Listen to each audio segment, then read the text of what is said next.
In this video, we're going to look at the opening screen of RStudio. So when you start RStudio, this is the screen you will see, and there are four boxes. Okay, these are called source, console, environment, and then plots. So this is what you will see. I'm going to go over each one of them briefly. Okay. The source window is where you will type in the R code and save the R code as a text file. And when you start RStudio, you will see that any file that you had opened in a previous or session, that will get opened as well, and you will have a tab for a fresh or new R code window, and that is called untitled. So you can build a new file, a new program, and then you can save that. Or if you want to create yet another new R code source window, then you can go and click this arrow and select R script. So if you do that, then you will get another tab. So you have untitled 1 and then you have untitled 2. The code that you type in here, okay, will not be executed automatically. So you have to select and execute them. For example, if you have a code like this, then you select a particular line and you click run. That will run that code. Or you can select a bunch of lines and then you can click run, and that will run the selected lines of code. Or you can type in a code straight into the console, and in console the commands that you type, the R code that you type, is going to have to be one line at a time, and then when you press enter, that line of code will be executed immediately. So for example, suppose I type in a code like this. Don't worry about what that code is. We'll talk more about that later on. So I typed in that code. Now when I press the enter key, that code will get executed right away. Okay.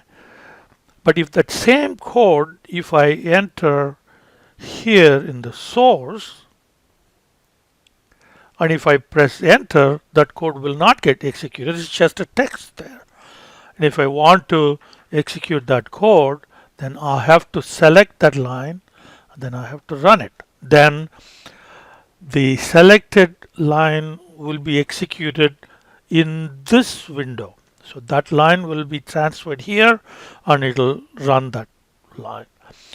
Or you can select a bunch of lines. For example, I select, say, these 3 lines, okay, and I click run. Okay, so now the first line, okay, says it could not find the function read CSV, so it gives you an error.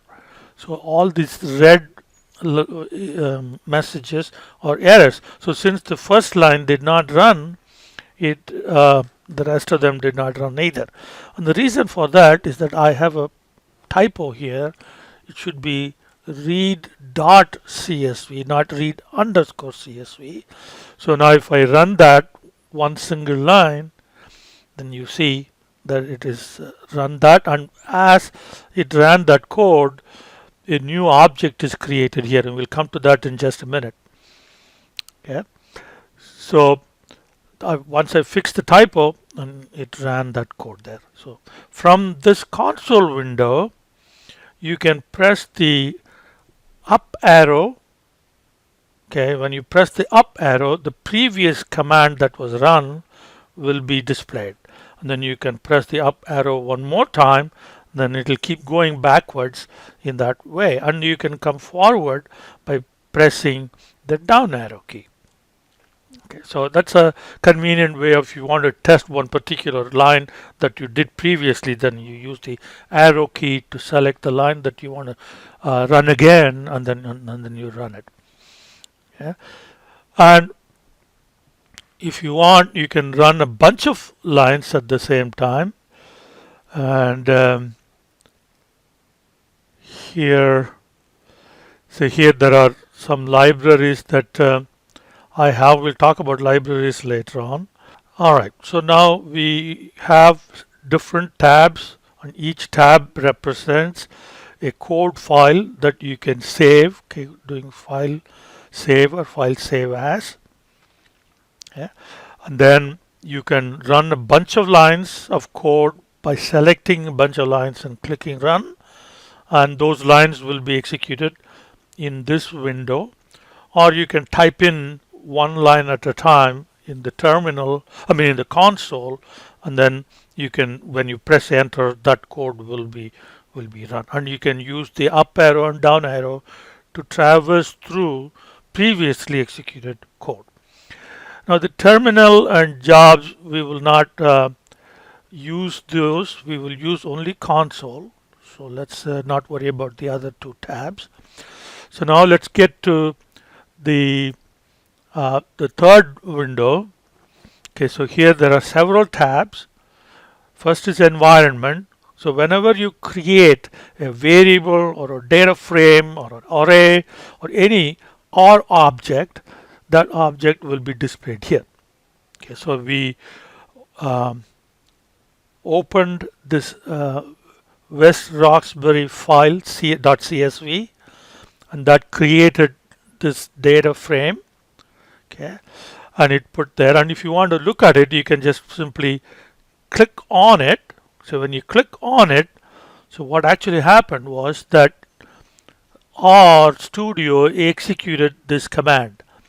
This is view with uppercase V here. The lowercase uppercase do matter.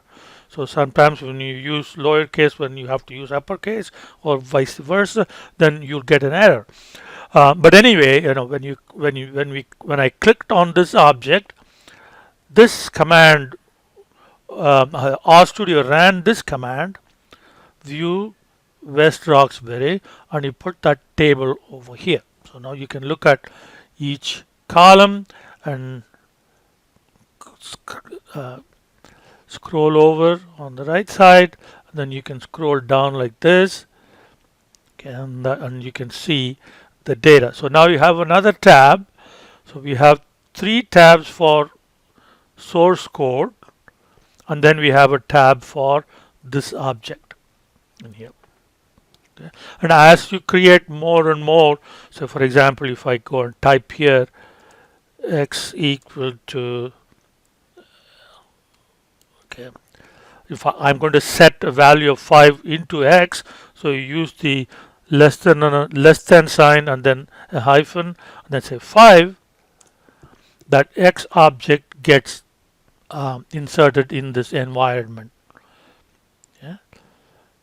All right. So then you have a history tab, and the history tab will list all the commands that you have run in the console.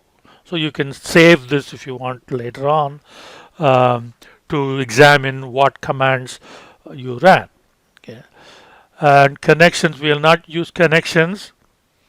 And then we have tutorial, where you can click the tutorials here, and any packages that you want, you can directly access tutorials, and these tutorials are in the web. So you can select one of the 3 tabs, and the one that we most often use is environment. Okay, and then we have several tabs. Of these, we'll be using plots, packages, and help. These 3 tabs quite often. The other 2 we could use, but we're not going to be using them that often. So plots is where whatever plots that we create in our code, those plots will appear there, and then you can use the left and the right arrow to navigate through all the different plots that you've created. Okay. Now packages, I will talk about packages in just a second.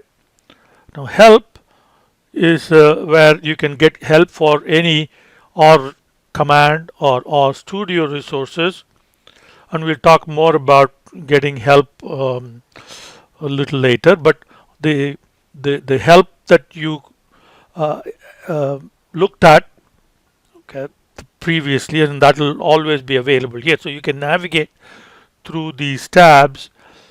Okay, like, and you can select whichever tab you want, and you will see the content of that tab that was previously set.